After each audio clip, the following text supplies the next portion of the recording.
time. It's our time, my friends. Time for millions of maturepreneurs, 55 plus, who are hashtag not done by a long shot, to revolutionize how we lead, do business, and innovate our world.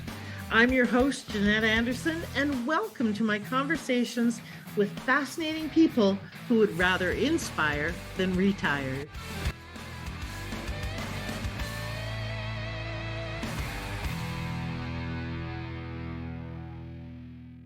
Hello, everybody, and welcome to this episode of the Maturepreneur Podcast. I'm your hostess, Jeanette Anderson, and today I have a fascinating woman with me, Jacqueline, aka Jack Perez, who is the founder of Kuel Life, and we're going to get into that more in just a minute, but welcome, Jacqueline. I'm so happy to see you. Oh, Jeanette, I'm so thrilled to be here. Thank you so much for inviting me.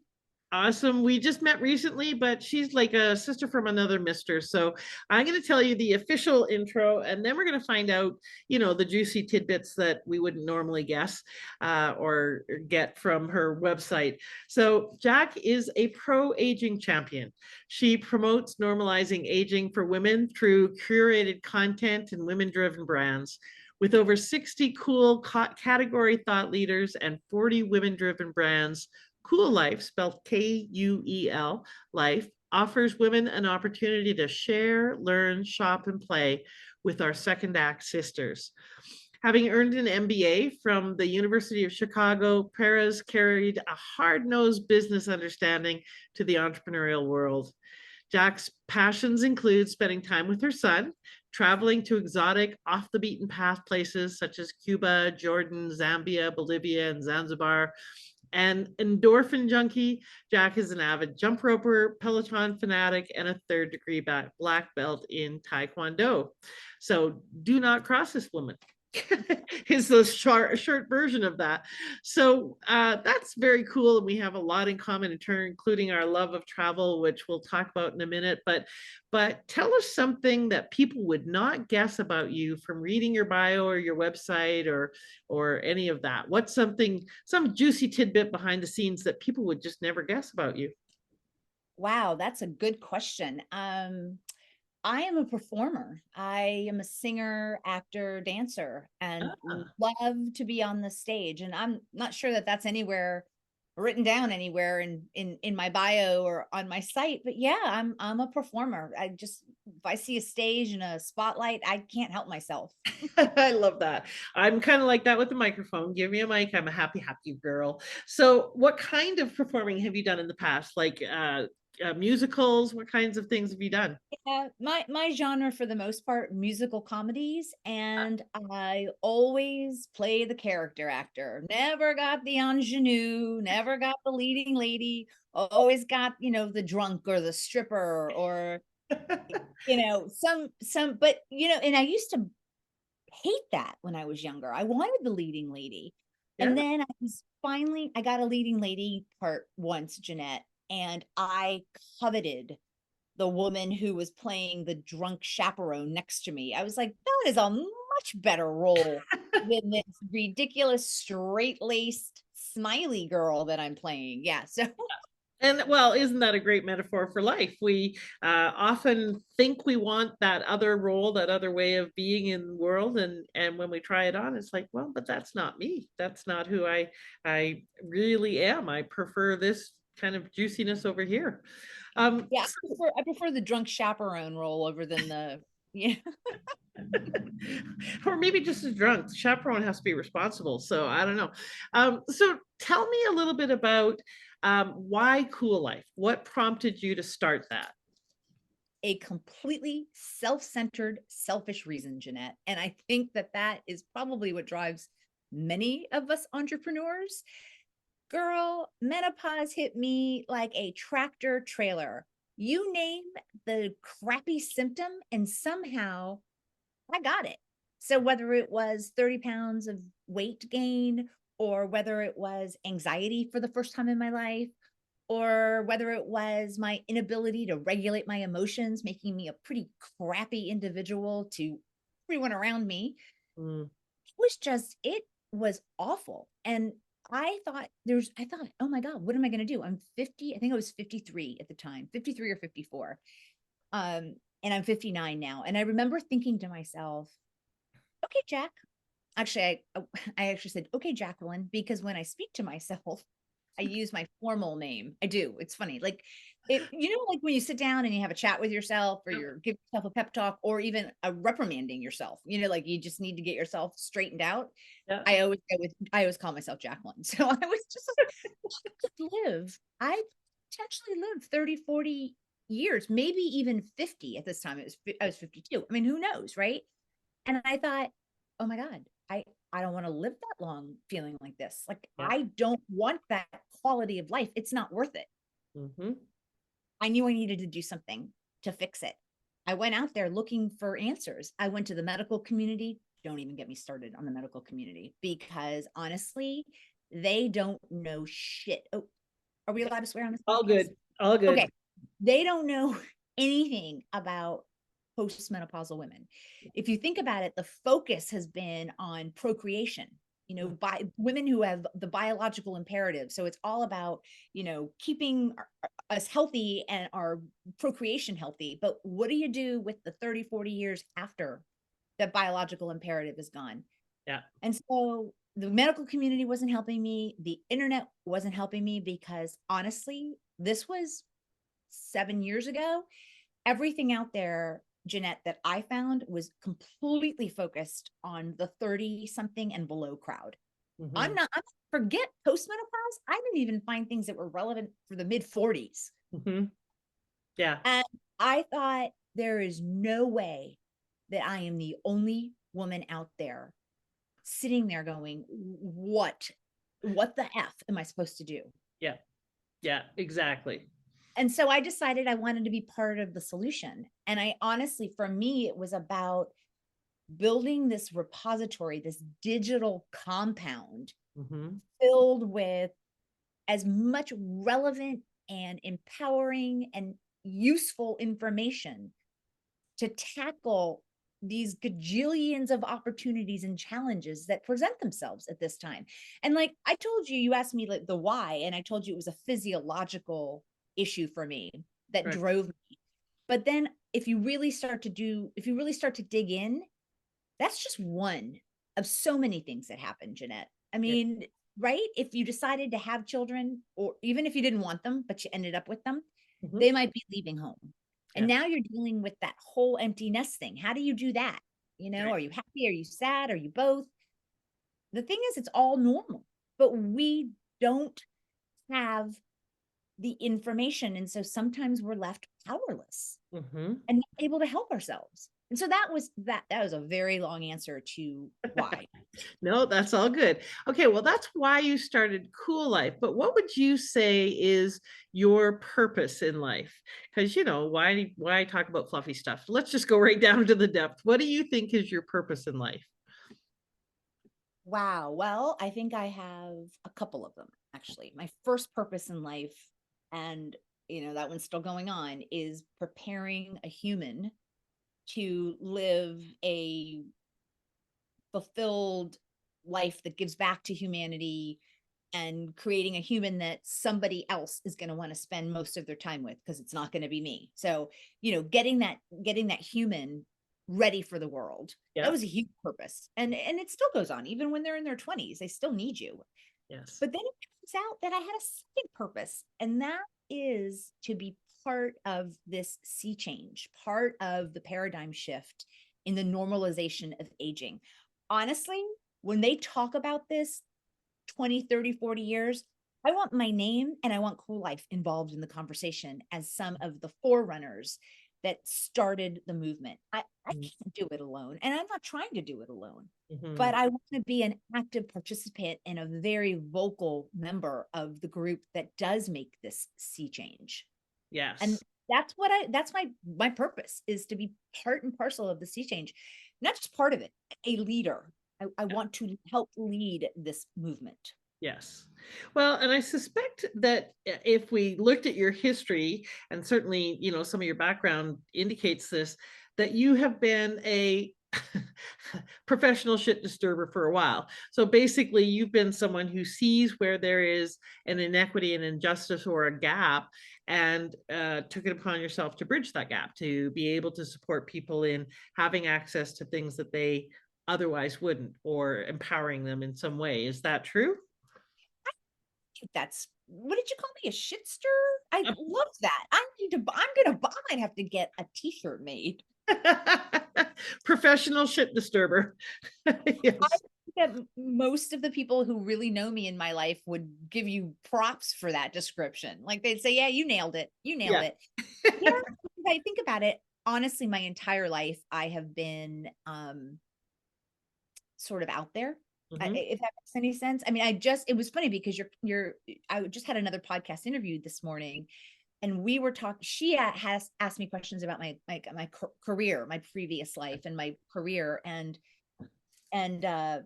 it became very obvious during that conversation that I have been sort of ahead of the curve my entire life. But that's not necessarily good, because as we all know, if you're too far ahead of the curve, it's very costly to educate the marketplace.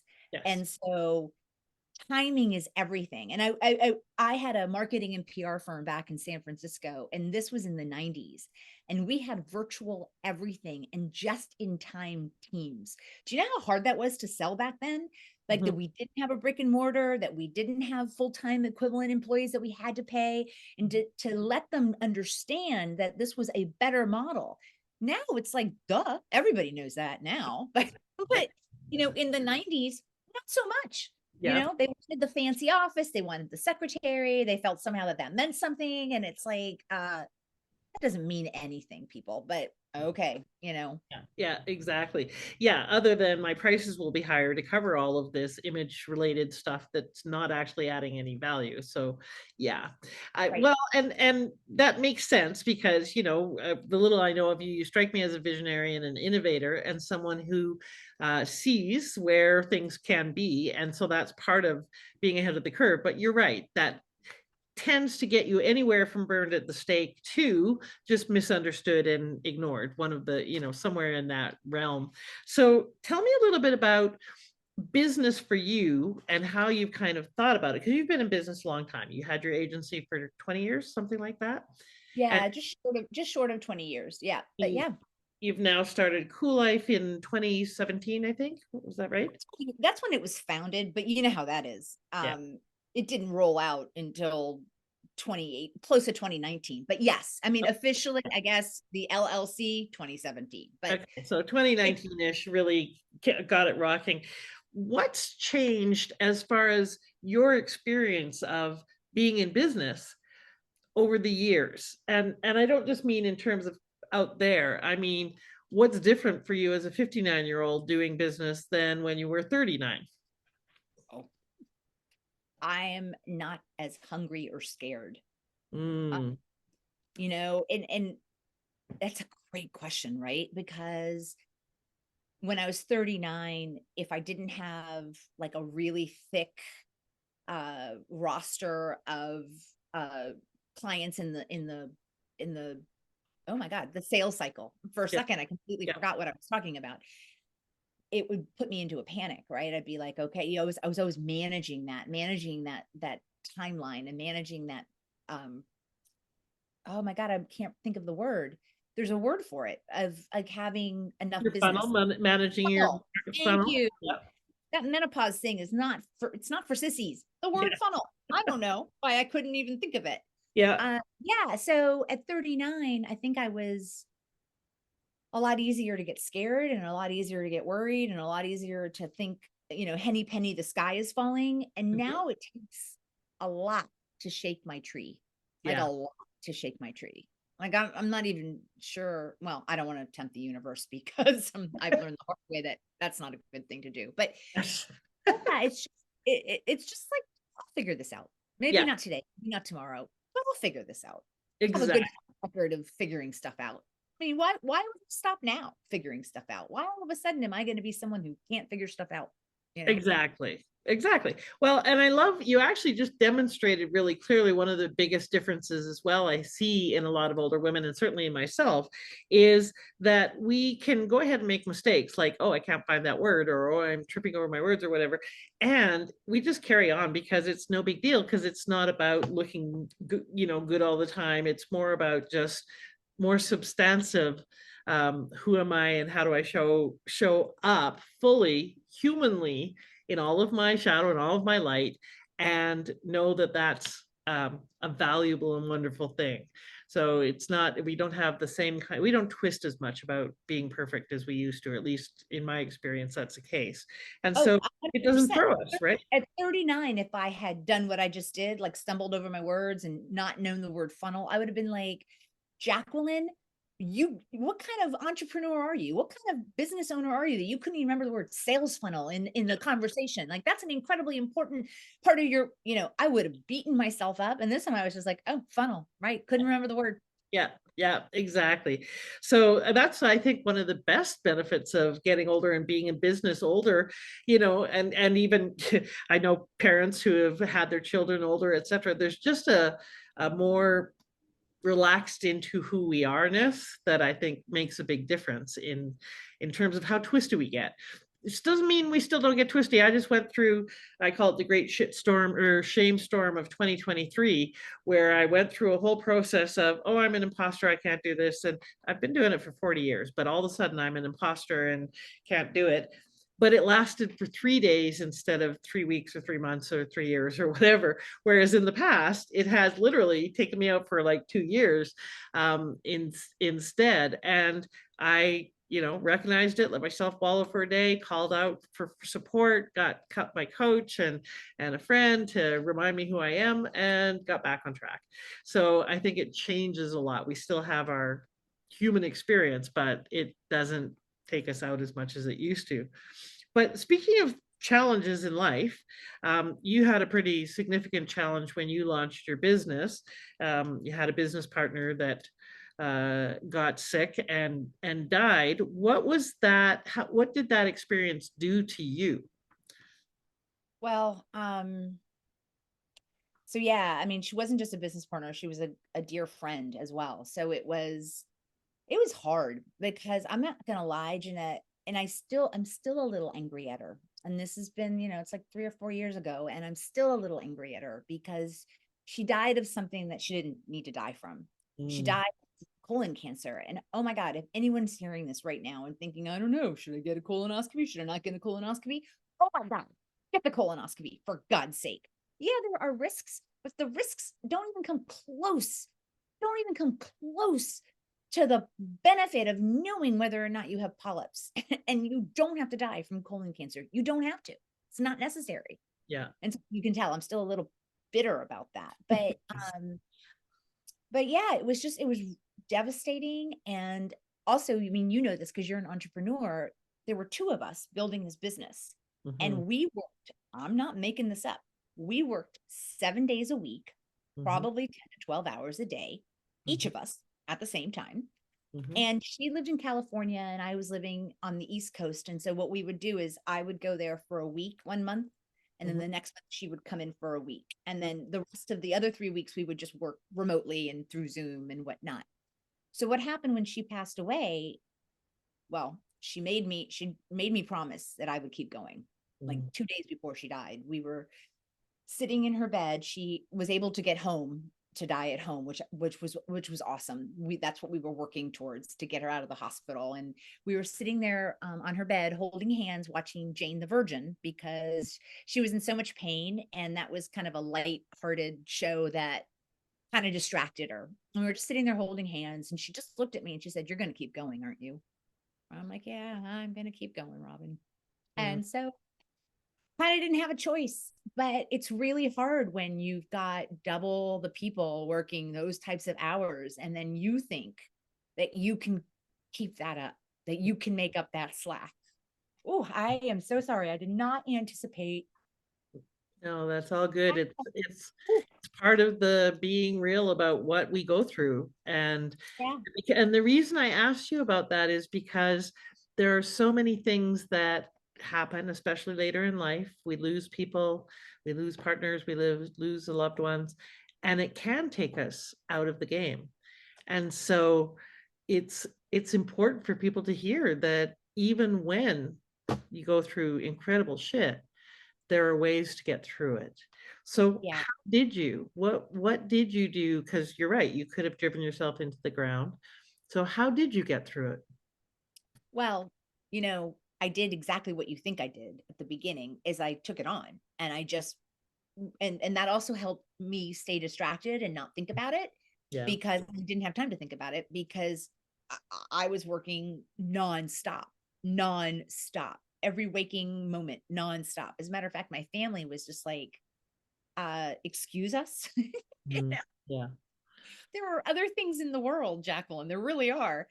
Um, but then, you can only do that for so long. I started not feeling well. Like I Mhm, started not feeling well. And then I realized, oh my God, I need to reassess. mhm, And maybe the timeline needs to be changed because I can't deliver what two people can deliver. Not possible. mhm. And so I finally went back to the drawing board and said, okay, what can I postpone? What can I well, first of all, no, what can I eliminate? Mhm. Yep, Forget postponing. yep, What can I just take this magic eraser and make go away? yep. And then I had to do some major soul searching about what was critical, what needed to be put on the priority list, and what needed to be moved down, Mhm, because it wasn't all going to get done. It just wasn't. And so mhm. everything got pushed out, everything. And I missed all of these delivery dates. And, if you're asking yourself, well, where did these delivery dates come from? From me. Yeah, They them. I still failed. yeah, yeah, exactly. We I mean, get to renegotiate with ourselves and with others. Yeah, and I had to be okay with that. That was the thing. I had to be okay with accepting the fact that I was going to fail. And I use air quotes. I don't know if this is yeah, podcast you might not be able to see, but I did use air quotes that I was going to fail at what I originally decided to do. But did that mean I was going to take my ball and go home? No.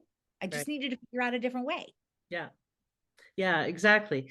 And really, the question is it actually a failure? Because, like you said, it was an arbitrary date in the first place. So if something happens that it has to be adjusted, that's kind of called life, not necessarily failure. Or and Oh, hitting okay. those deadlines is not necessarily specifically success. Great, we hit a deadline. Okay. And is that the end all be all? So sorry, what was the turning point for you? Oops, just a sec.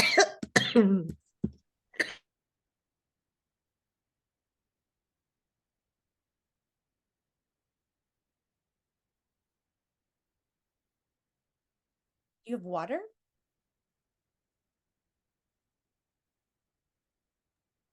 Oh I my. hate this happens. Did it go Oh, down the tube? Did you yep. swallow your own spit in the wrong direction? I hate this. Yeah, I did. Um, so sorry about that. No, no, take your time. That happens.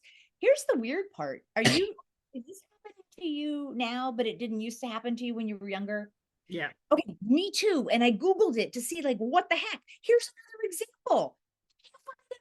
Here, can't find anything about why we might choke on our own saliva more as we age. And I bet it has something to do with the relaxation of our esophageal Yep. muscles or whatever. I'm sure there's a reason because it's happening to me more as well. Yep. Yep. And I'm not sure why. It doesn't seem tied to any particular thing, but I do the same thing that you're doing. I do the exact same thing you're doing for no reason at all, out of nowhere. and of course the joy of that is, I don't know about you, but when I cough a lot or cough hard, I pee myself. So that's the joy of getting older too. That I don't do because I had a cesarean. Ah, So yeah. No, well, that I don't do. I don't pee myself, but everyone around me does. yep. Just Well, I got a pessary and I think it's the best invention in the world. So it really helps. But sometimes when I'm choking, it's still not quite enough. All right, so we're back, and a little side segue into physiology there. Life So misadventures, right? I mean, it's the real thing, and this whole podcast is about real conversations with real people about can't get any more real than choking on your own saliva during a podcast. exactly. Yeah. Exactly. So And wetting yourself potentially. That's even more real. yes.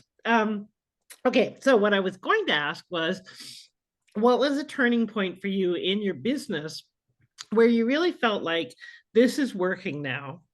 And what was the support that you called in that created that? Because you've done a lot of it, but you've got a big team, you've got lots of people you work with. It's a very collaborative community. So, what shifted that for you? And how did you create that? So I'm going to total transparency. There wasn't a moment. There just wasn't. There have been many little moments, if that makes any sense. So there were a couple of moments where so at the beginning, Jeanette, I was responsible for everything, for all the content.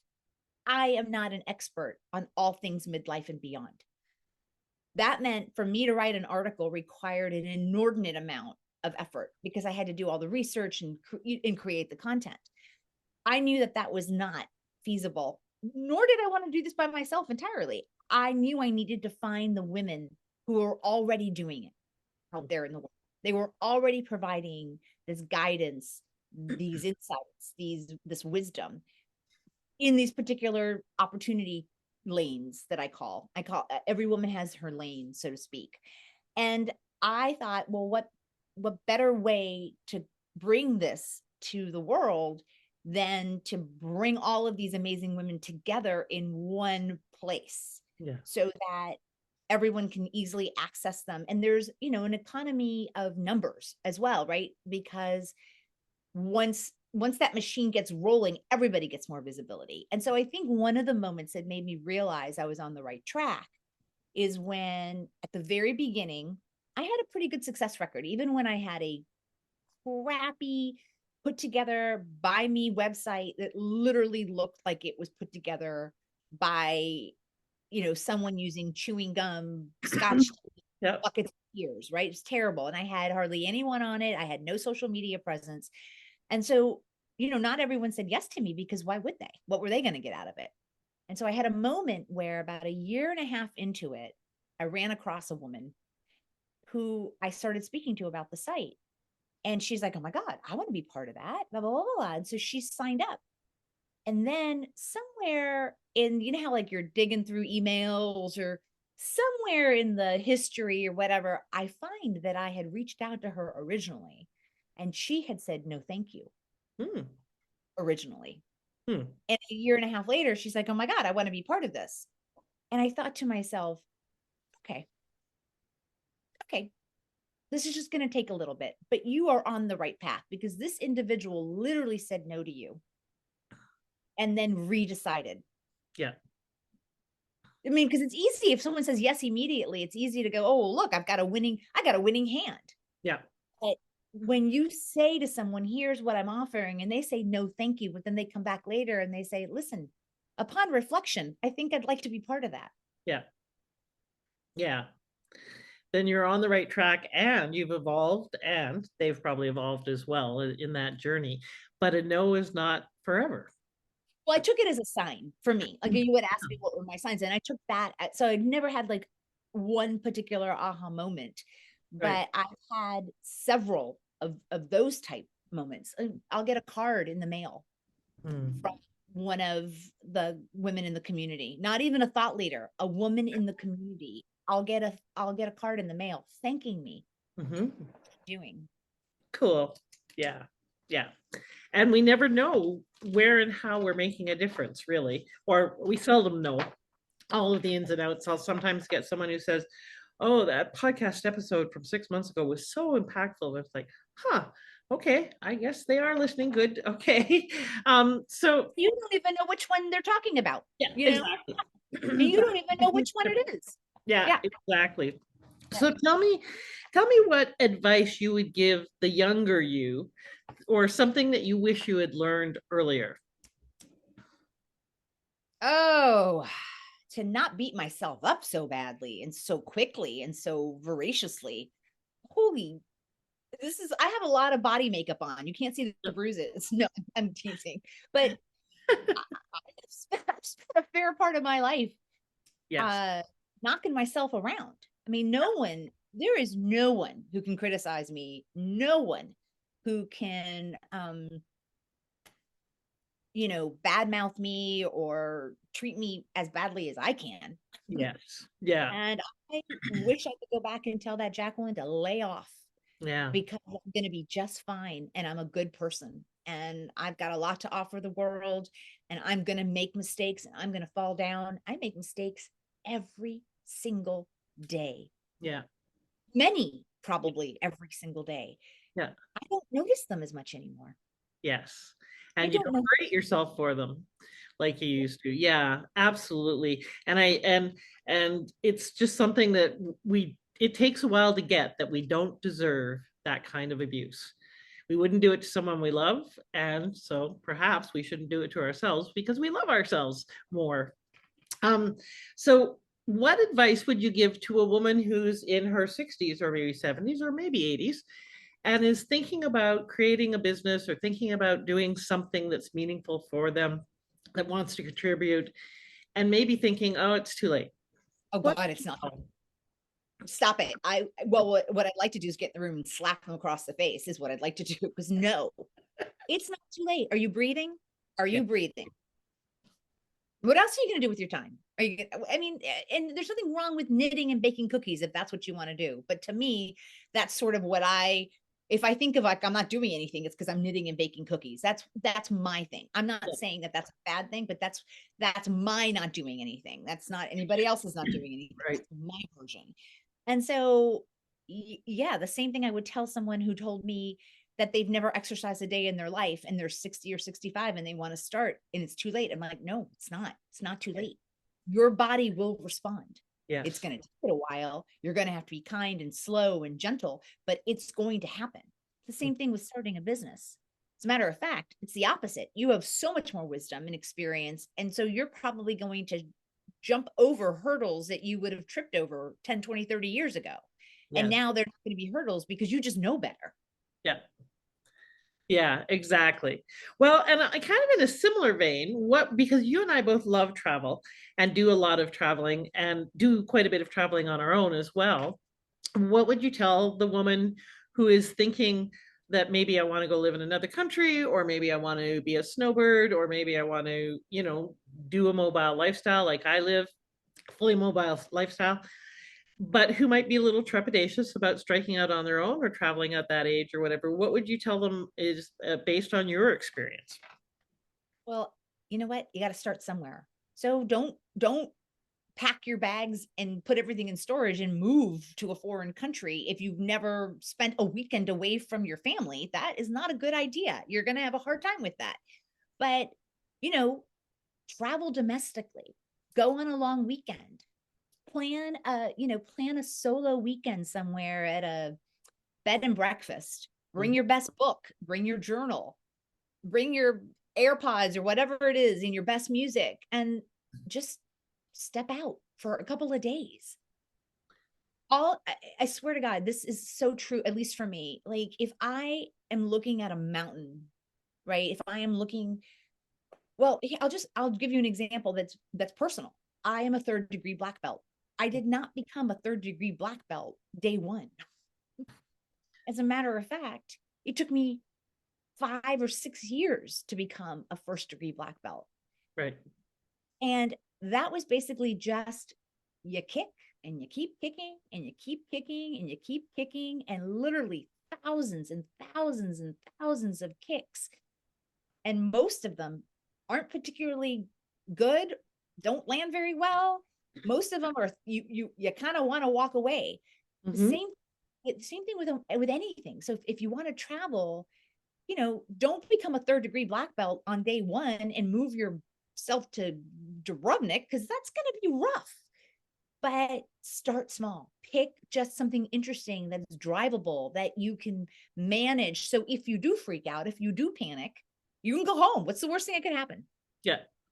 What's the Yeah. worst thing that could happen? Yes. And the world, I think there's a lot to be said for you get what you expect. We attract what we put out. I fully believe that. When I traveled by myself for 7 months through Central and South America, people would always come up to me and say, "Oh, it's not safe. You can't travel alone. Aren't you scared?" And it's like, no, I expect people to be good wherever I go, and therefore that's what I experience. Now that doesn't mean I'm stupid. I don't go walking down back alleys by myself in, Calgary, never mind third world country. But so you do have to have some street savvy, but or AKA common sense. But I think the world is full of good people, and that's what I encounter everywhere I go. Um, I do too. I make friends everywhere I go. It just, yeah, it's amazing. It doesn't matter. yeah, But it's interesting because you're saying you have to be streetwise and savvy. But honestly, if you're a woman in midlife and beyond, and you've made it this far without getting killed or raped or beaten, then you have the street smarts. yeah, You have, you already have it. It's there. exactly. And if you go with a positive attitude, not Pollyanna, but positive, you're going to attract more positive experiences, and that's true whether you stay home or go out. Both of us love doing adventurous things. Just talk briefly about what's changed. Now you're in great shape, you work out a lot, etc. But when you're doing adventurous things, when you're traveling nowadays, has there been any major changes? Have you noticed that you do things differently now? What's that like for you now? Because some people might say, oh well, she's a black belt and so therefore. But how do you think about that, things like that, like if you want to go do something adventurous? Take it at a slower pace now. So it used to be that I would go to a place and I would jam pack every day, barely sleep, knock it out, just get going. I don't do that. I don't do that. I I allocate more than enough time for a location so that if I am tired one day, I can take an at-home day. And that might look like I'm in bed with Netflix and I have ordered a pizza, and all I have done that day is walk out to get the pizza and a bottle of wine. Yeah, And I haven't done anything that day yeah, because the day before I hiked up God only knows what, and I'm tired because yeah. I'm not 30 something anymore. I'm not even 40. Yeah. So it doesn't mean I Yes. can't do it. It just means I have to cushion my time a little bit more. Exactly. Well, and what I find is what I used to do on my own, sometimes now it takes a village. So when I ziplined in the past, for instance, I would just, hop on carabiner and away I'd go. Well, I was scared every time I jumped, but I would still do it. Now I just gather up 4 or 5 of the, little guys and say, okay, we're going to work on this together. And I let my dignity kind of go to the side and I let them hoist me up on the zip line. So I still do it, but it sometimes takes a little more support now But to get me on the back of the donkey or whatever. Right. But I still am willing to do it. and you're still getting to do the things you want to do in life. You're Yeah. not letting, because there are a little bit more constraints, Yeah. whatever, you're working around the constraints. Yeah. I work around, I have really bad vertigo Mm. and it's unpredictable. That's the problem. And because you're an adventure person, you're climbing up some steep side of a mountain with like a precipitous cliff drop. And you're thinking, this would be a bad time to get vertigo, by the way. Don't do the Incan Trail if you have vertigo, that's for sure. Well, thank God I did the Inca Trail many moons ago. So I did that in my late 30s. So I did it when I was 55, I think, 55, 56, somewhere in there. And yeah, so this is a perfect example. I got up before everybody else. I got into camp later than everyone else. I only stopped for half an hour at lunch instead of the full hour and a half that they stopped. I would have a Sherpa with me by myself most of the way because I went slower than them. But at the end of the day, I did the trail. I was not sure I wasn't going to re-anoint dead woman's past, but I did manage to do it because I was not in shape. I was not in better shape than I am now. And I actually, by the end of the trip, all the younger people on the tour with me came to me for all my photos because I kept stopping to breathe and take a photo while I was doing that. So I had incredible pictures and memories of the hike. They zipped up it. They didn't. They didn't even know what they had seen. So they were really happy to get all those photos so that they could experience what they had just done.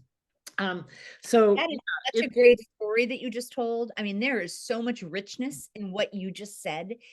And it's analogous to life, right? When we're younger, we're running so fast. Remember, like you asked me what I would tell, my younger self besides beating me up, or you asked me a question, and one of it was like the ability to slow down, the ability to, you know, recognize that it doesn't have to be at that madcap pace. It doesn't.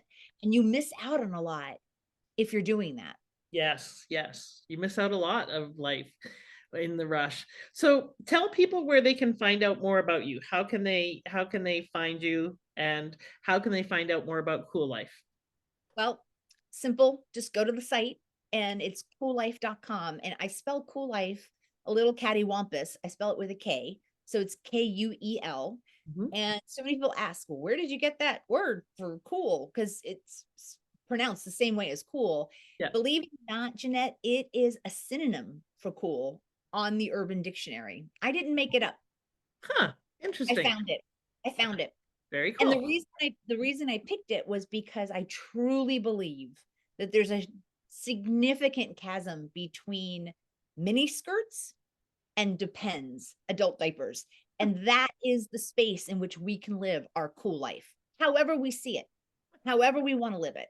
And so you can go to the site, and then we're on all the socials. You can follow us on Instagram or LinkedIn, Facebook. We have a Facebook page. I'm pretty visible. Kuel Life's pretty out there, so it shouldn't be too hard to find. If it's hard to find, then I need to know that. Awesome. Thank you. And if people want to get in touch with you, they go to Kuel Life to reach out to you. They can send me an email directly from the site, either at connect@Kuel Life or info@Kuel Life. I get all those. So yeah. Awesome.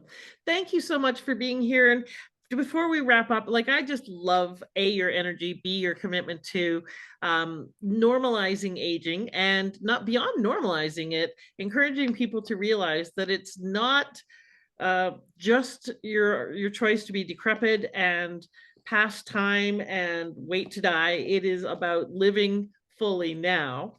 And so that was part of what really attracted me to you and why I wanted you to be on the show with me. What's one last piece of advice you would give to people who are listening around what it really means to be cool in this age and stage of our lives? Honestly, I think that I know from me, I will have reached the ultimate state of coolness when I give absolutely zero fucks. I love it. That's great advice. Not a bad book, by the way. So I love it. Thank you so much for being here, Jack, and for being the influencer that you are, that really does support people, and especially women, in recognizing that we are #not done by a long shot. So thanks for being here, everybody, and listening. And please do subscribe to the channel. Leave comments. If you've got comments about people you would like to have on the show, please put those in the comments as well. And it's time to take any of the ahas that you've got from this show and apply them right now, not someday when, but right now, so that you too can move forward and live your cool life. Bye, everybody.